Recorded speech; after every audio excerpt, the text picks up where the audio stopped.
नमस्कार, मैं अनिल सर, आपका अपना channel Anil sir maths academy में आपका हार्दिक स्वागत करता है। और आज मैं इस वीडियो में बताने जा रहा हूँ परिमेय संख्याएं के मानक रूप यानी सामान्य रूप या व्यापक रूप के बारे में, और कुछ परिमेय संख्याओं के गुणों के बारे में हम लोग इस वीडियो में चर्चा करेंगे। पिछले वीडियो में हम लोग परिमेय संख्या के बारे में अच्छी तरीके से समझ लिए हैं उदाहरण के साथ, और आज जो परिमेय संख्या के कुछ गुण है जो इस प्रकार है। जो पहला है कि दो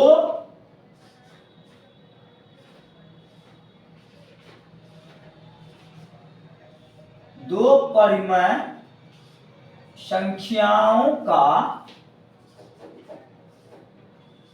योग अंतर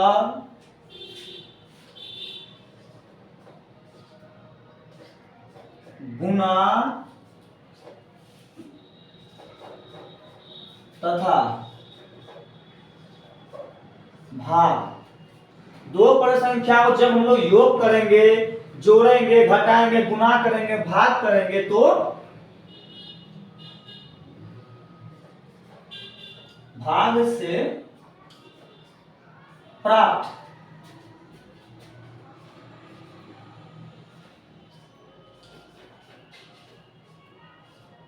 संख्याएं जो मेरा है रेशनल नंबर होगा।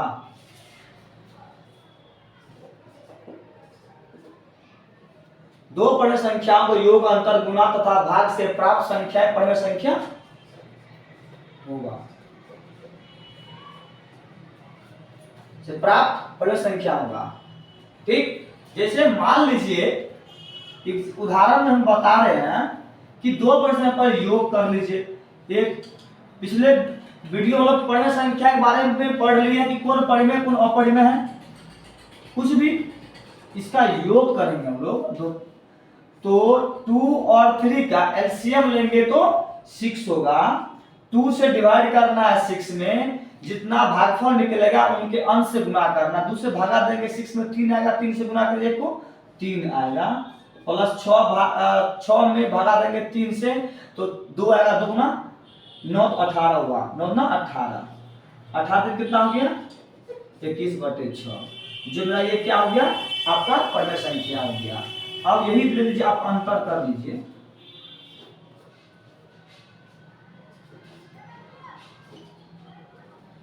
दो और 6 कर लेंगे एलसीएम तो 6 होगा। 2 भागा 6 तो 3 3 3 जा 9 माइनस 6 से भाग देंगे 1 आएगा, 1 को 4 से भाग करेंगे 4 होगा। तो कितना मेरा हो गया 5/16 में क्या हो गया परिमेय संख्या हो गया। जो परिमेय संख्या के बारे में नहीं समझ रहे हैं वो पिछले वीडियो में जाकर के परिमेय संख्याओं के बारे में समझ ले और फिर इस वीडियो को ओपन करके देखें। उनके बाद फिर मान लीजिए गुना,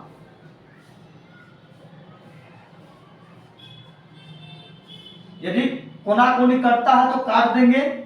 7 गुना 14, 2 चौके 8, 2 2 2 4 2 आया, 2 को 2 लिख सकते हैं। मेरा क्या हो गया परिमेय हो गया।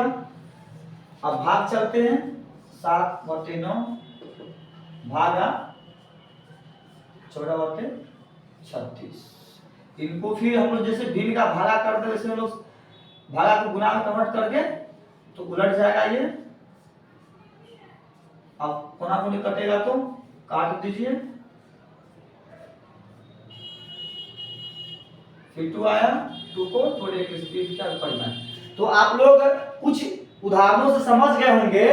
जब दो परिमेय संख्याओं को हम लोग जोड़ेंगे, ये हम लोग क्या किए जोड़े हैं, तो क्या हो गया मेरा परिमेय संख्या प्राप्त हो गया। जब दो परिमेय संख्याओं को हम लोग घटाए हैं, अंतर किए हैं तो परिमेय संख्या प्राप्त हो गया। जब दो परिमेय संख्याओं को गुना किए हैं तो मेरा परिमेय संख्या प्राप्त हुआ। जब दो परिमेय संख्याओं को भागा दिया है तो परिमेय प्राप्त हुआ। इसका मतलब है कि दो परिमेय संख्याओं का योग, अंतर, गुना तथा भाग से प्राप्त जो भी संख्याएं हैं वह सभी क्या है परिमेय संख्या है। अब आप लोग अच्छी तरीके से समझ गए होंगे, नोट कीजिए।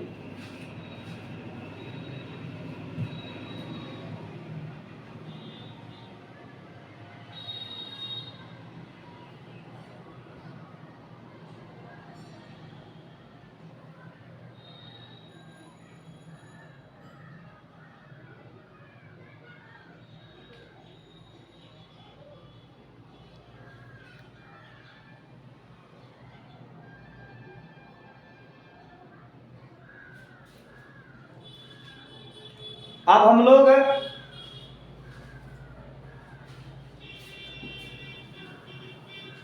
दूसरे गुण की ओर चलते हैं।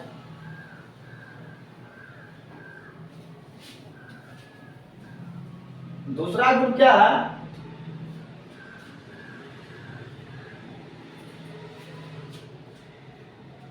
दूसरा गुण मेरा ये है कि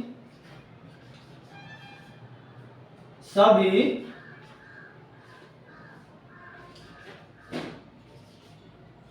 परिमेय संख्या, सभी परिमेय संख्या वास्तविक संख्या होती है,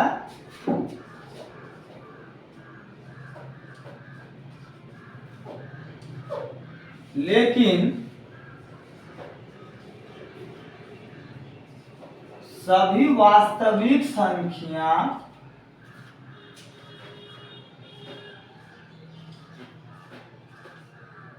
परिमेय संख्या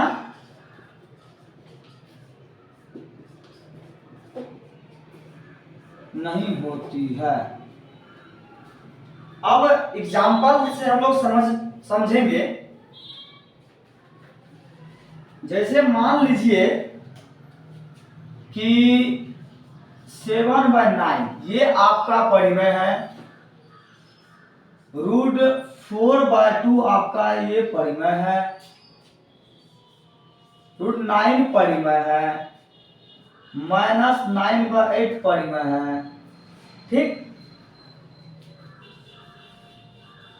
√2/3, √7/7। जैसे मान लीजिए कि √3/9 प्लस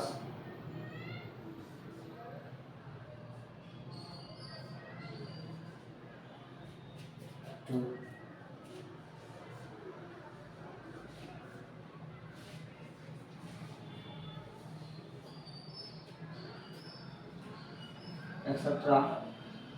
अब देखिए आप लोग, ये आपका तो परिमेय है, ये आपका परिमेय है, क्योंकि जो जो पिछले वीडियो में होंगे या देख लिए होंगे या पढ़ लिए होंगे वो समझ गए होंगे कि 7/9 √4/2 परिमेय है या नहीं है, क्यों है, कैसे है। ये भी परिमेय है, ये भी परिमेय है ना। और ये सभी आप देखना कि कौन परिमेय है या कौन नहीं है। लेकिन एक चीज ध्यान दें, क्या कि सभी परिमेय संख्या वास्तविक संख्या होती है। सभी परिमेय, ये परिमेय है तो वास्तविक है, परिमेय है तो वास्तविक है, परिमेय है तो वास्तविक है, परिमेय है तो वास्तविक है। ठीक, अब एक ये बात आई है कि ये परिमेय है या नहीं है। ये परिमेय नहीं है क्योंकि ये अंश बटे हर के रूप में है, लेकिन जब इनका हम लोग संयोग करेंगे तो ये क्या हो जाएगा, वास्तविक हो जाएगा, परिमेय नहीं होगा। इसलिए ये मेरा क्या हो गया, क्या हो गया कि परिमेय संख्या नहीं है, ये वास्तविक संख्या है। जैसे बात आई √2/3, ये परिमेय संख्या नहीं है क्योंकि इनको p/q के फॉर्म में लिखे हैं, लेकिन इनका जो p जो है ये और ये आपका q जो है पूर्णांक संख्या नहीं है, इसलिए यह क्या है, परिमेय नहीं है, तो क्या अपरिमेय है, यानी वास्तविक में चल जाएगा। ये √7 ये आराम से कट गया, यानी ये परिमेय है, यानी वास्तविक है। ये आपका एक और हो गया, एक परिमेय संख्या और एक अपरिमेय संख्या का संयोग जो करेंगे या सम्मिलित करेंगे या संग्रह होगा तो वो क्या होगा, वास्तविक होगा। तो आप लोग को उदाहरण से पता चल गया होगा कि जो सभी परिमेय संख्या वास्तविक संख्या होती है, लेकिन सभी वास्तविक संख्या परिमेय संख्या नहीं होती है, क्योंकि रूट एम के फॉर्म में जो भी होगा, रूट एम के फॉर्म में जो भी होगा, यानी जिनका जो है एम, जो जिनका परफेक्ट वर्गमूल निकल गया वो तो परिमेय हो गया, जिनका पूरा पूरा वर्गमूल नहीं निकला, जो रूट एम के फॉर्म में होगा वो क्या हो जाएगा, आपका वास्तविक होगा। देखिए आप लोग,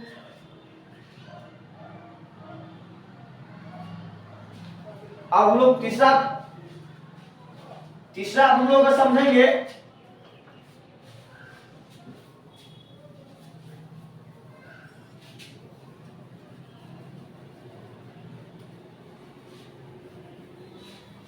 तीसरा हम लोग समझेंगे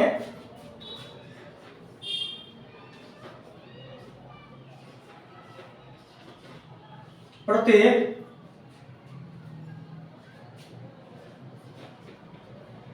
प्रत्येक 7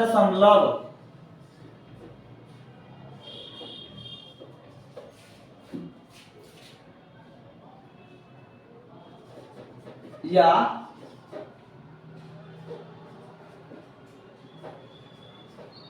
अशांत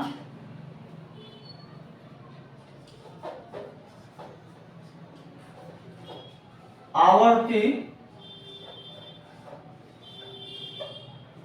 दशमलव, प्रत्येक 7 या अशांत आवर्ती, प्रत्येक 7 या अशांत आवर्ती दशमलव एक परिमेय संख्या होती है। अब कैसे है, क्योंकि जब हम लोग दशमलव प्रसार पढ़ेंगे तो दशमलव प्रसार के यानी कि टर्मिनेटिंग डेसिमल एक्सप्रेशन और एक होता है नॉन टर्मिनेटिंग रिपीटिंग। तो दशमलव प्रसार जो है 2 प्रकार का होता है, शांत दशमलव प्रसार, एक होता है अशांत दशमलव प्रसार। और आपका अशांत दशमलव प्रसार 2 प्रकार के होते हैं, अशांत आवर्ती और अशांत अनावर्ती, यानी terminating decimal expression, non terminating decimal expression. और ये नॉन टर्मिनेटिंग डेसिमल एक्सप्रेशन जो 2 प्रकार के होते हैं, एक होता है नॉन टर्मिनेटिंग रिपीटिंग और एक होता है नॉन टर्मिनेटिंग नॉन रिपीटिंग। तो ये जब हम लोग अगला वीडियो पढ़ेंगे इस विस्तार में, तो उसमें हम लोग पढ़ेंगे कि किसी परिमेय संख्या के हर का अभाज्य गुणनखंड, हर का डिनोमिनेटर का जो प्राइम फैक्टराइजेशन होता है 2m गुना 5n के रूप का होगा, जहां जहां जहां m और n जो है क्या वो होगा, आपका नेचुरल नंबर होगा, प्राकृतिक संख्या होगा, सॉरी पूर्ण संख्या होगा। क्या होगा, वो पूर्ण संख्या होगा। मतलब कहने का अर्थ है कि किसी परिमेय संख्या के हर का अभाज्य गुणनखंड 2m गुना 5n के रूप का है, जहां m और n पूर्ण संख्या है, तो वैसी परिमेय संख्या को 7 दशमलव प्रसार कहेंगे। और जब 7 दशमलव प्रसार हो गया तो वह क्या हो गया, परिमेय हो गया। एक हो गया आपका अशांत आवर्ती, यानी कि वह, हाँ ये हो गया कि वह जिस परिमेय संख्या के हर का अभाज्य गुणनखंड 2m गुना 5n के रूप का हो, जहां m और n पूर्ण संख्या हो, तो उनका दशमलव प्रसार क्या होगा, शांत होगा। तो शांत होगा तो परिमेय होगा, यानी शांत दशमलव प्रसार और अशांत आवर्ती दोनों केस में वो क्या हो गया, आपका परिमेय में होगा। अब आप सभी जो है परिमेय संख्या के गुण समझ गए होंगे, नोट कीजिए।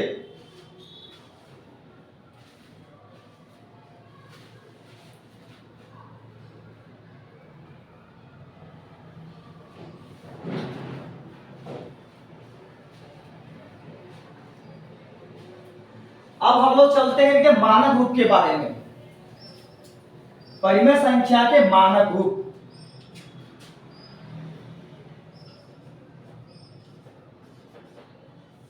मानक रूप बोलिए, या कोई इसको हम लोग स्टैंडर्ड फॉर्म भी बोल देते हैं, व्यापक रूप।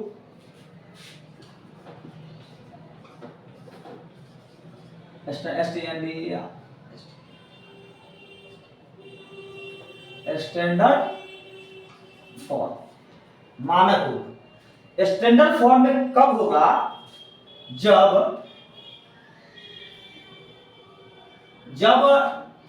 P और Q, जब P और Q में एक के अतिरिक्त कोई उभयनिष्ठ गुणनखंड नहीं हो तो उस परिमेय संख्या P by Q को मानक रूप में कहते हैं। यानी लिखिए, जब P और Q में एक के अतिरिक्त कोई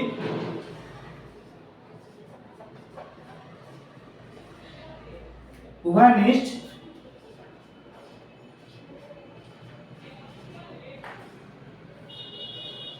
गुणनखंड नहीं हो। अब लोग लिखिए, जब P और Q में एक के अतिरिक्त, जब P और Q में एक के अतिरिक्त कोई उभयनिष्ठ गुणनखंड नहीं हो तो, परिमेय संख्या नहीं हो तो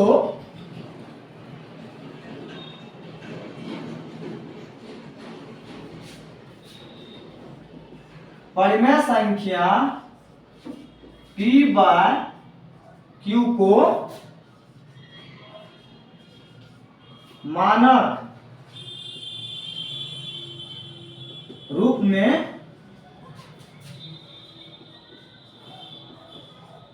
कहा जाता है। यानी किसी भी परिमेय संख्या को स्टैंडर्ड फॉर्म में, मानक रूप में तब कहेंगे जब उस परिमेय संख्या को, जब उस परिमेय संख्या में, जब उस परिमेय संख्या में एक के अलावे, एक के अतिरिक्त कोई जो है उभयनिष्ठ गुणनखंड नहीं होगा तो उस परिमेय संख्याओं को स्टैंडर्ड यानी मानक रूप में कहेंगे। यानी जब जो है किसी परिमेय संख्या का HCF 1 होना चाहिए, यानी कहने का अर्थ यह हो गया कि परिमेय संख्याओं का यदि हम लोग HCF निकालेंगे, हाईएस्ट कॉमन फैक्टर, जब HCF निकालेंगे उनका HCF 1 आएगा, या उनका हम लोग गुणनखंड करेंगे जो एक के अलावा कोई HCF नहीं होना चाहिए, तो उस केस में वह परिमेय संख्या जो है अपने मानक रूप में कहलाएंगे। अब 16 और 24 का जब हम लोग HCF निकालेंगे या प्राइम फैक्टराइजेशन करेंगे, आभास गुणनखंड करेंगे, तो इसमें जो है एक के अलावे और भी गुणनखंड होगा। इसलिए 16/24 को जो हम लोग मानक रूप में नहीं कहेंगे, तो क्या करना है, 16 और 24 का जैसे ही हम लोग HCF निकालेंगे उस HCF से भागा दे देंगे ना, तो 4 से 4 जा 16 ना, ये 8 होगा, इसका HCF 8 होगा, तो 8 या 8 दूना 16, 8 या 24, कहने का अर्थ है 16 और 24 से जब हम लोग HCF निकालेंगे तो 8 आएगा, यानी 8 से दोनों में भागा दें 2 और 3, यानी 2/3 जैसे ही आ गया। अब इस दोनों का जब हम लोग गुणनखंड करते हैं या HCF निकालेंगे तो एक के अलावा कोई इसका उभयनिष्ठ गुणनखंड नहीं होगा। इसका मतलब है कि 2/3 जो आपका स्टैंडर्ड फॉर्म में है, मानक रूप में है, ये क्या है आपका स्टैंडर्ड फॉर्म में है। ठीक, यानी कोई भी आपको परिमेय संख्या दे दे और यदि उसमें एक के अलावा कोई दूसरा भी गुणनखंड होगा, उभयनिष्ठ गुणनखंड होगा, इसका मतलब है कि वह मानक रूप में नहीं है, तो उस केस में क्या करना है, उस दोनों का HCF निकाल लेंगे, जो HCF आएगा उनसे दोनों में भागा दे देंगे, और भाग देने के बाद जो हमको प्राप्त होगा उस दोनों का यदि हम लोग HCF निकालते हैं यदि एक के अलावा कोई गुणनखंड नहीं होगा तो कहने का अर्थ है कि 16/24 का जो है 2/3 स्टैंडर्ड फॉर्म है, यानी मानक रूप है। यानी 16/24 का क्या हो गया, 2/3 मानक रूप में है। यदि आपको यही कह दे कि रे 1/2 ये इनका स्टैंडर्ड फॉर्म, क्या होगा, कुछ नहीं होगा। 1/2 खुद क्या है, अपने स्टैंडर्ड फॉर्म में है, क्योंकि 1 और 2 का जब एचसीएफ करेंगे तो एक के अलावा कोई दूसरा गुणनखंड नहीं होगा। अब आप लोग समझ गए होंगे।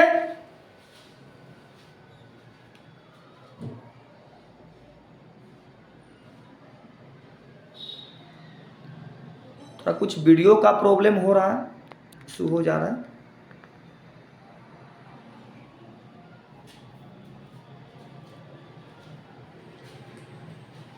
हम लोग इसी प्रकार से नए नए तरीके से परिभाषा, सूत्र, फार्मूला, डिफिनेशन, क्वेश्चन, अभी हम लोग बेसिक पर चल रहे हैं। बेसिक खत्म होते ही हम लोग क्वेश्चन पर चलेंगे, बुक पढ़ेंगे। बुक पढ़ना आसान है, जब तक आपको थ्योरी कंसेप्ट नहीं होगा तब तक आप सवाल बनाना इजी है। आप सवाल जो प्रैक्टिस करके बना लीजिएगा, लेकिन जब तक आपको कंसेप्ट जो होता है, ये कंसेप्ट, आपका कंसेप्ट यदि अच्छा होगा, कंसेप्ट पे आपका पकड़ हो जाएगा, थ्योरी पे आपका पकड़ हो जाएगा, यदि आपका फॉर्मूला पर कमांड हो जाएगा तो आप कोई भी क्वेश्चंस को, कोई भी प्रश्न को हल कर सकते हैं। अब इनसे आगे हम लोग नेक्स्ट वीडियो में पढ़ेंगे, नेक्स्ट कक्षा में पढ़ेंगे। जय हिंद, जय भारत।